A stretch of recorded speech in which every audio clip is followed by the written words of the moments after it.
Todd, is this a different group for the Oilers to prepare for, and you having a different group than maybe even when you first came in here last year, that first game of the year? I mean, they still had Backus last year. You didn't have several of the bigger bodies you have. Are you more maybe comfortable now with the matchup than maybe in past? Well, there's two parts to that. One is their team, one is ours, and I'd prefer to talk about ours. Hitch coaches theirs, and he can worry about that. But ours is a little bigger and a little stronger.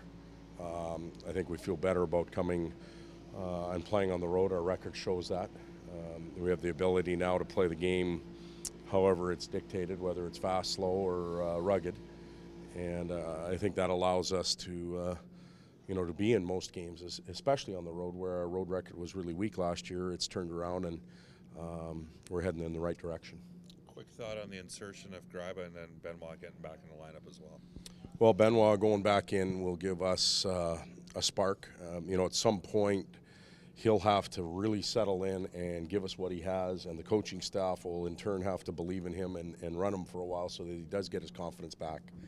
And hopefully tonight's the beginning of that for him. He's such an important part to our team, and yet his performance has to elevate immensely for us to have success. And Eric will get back in on the blue line.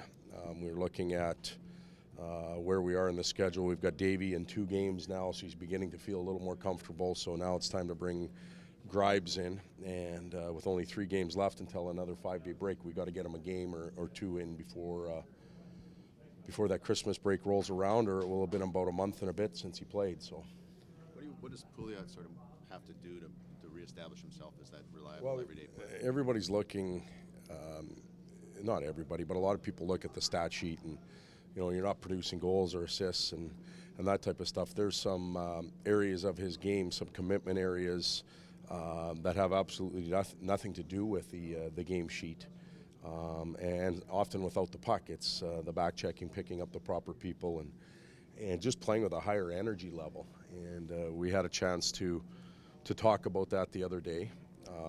Some of his best work has been done penalty killing, because in his mind he's out there with a goal in mind, and that's to prevent, and he doesn't have to think about offense. So if he brings that to his 5-on-5 play, I think he'd be surprised at how quick pucks will start going in for him and his line mates. Remember at the start of the year he took all those ozone penalties, and he was kind of under the gun a little bit.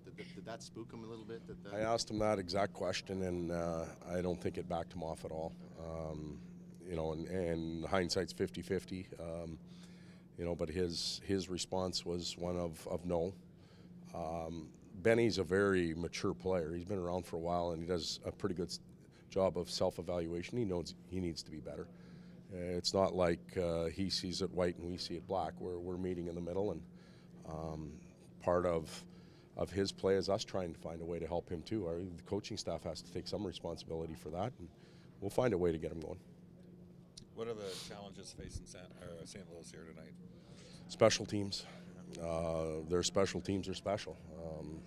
They're top 10 in both categories. They rely on their power play a lot. Their back end has been very active, especially lately, getting on the score sheet. And, so that part of it always presents a challenge for us in playing against this team. So we've got our work cut out for us.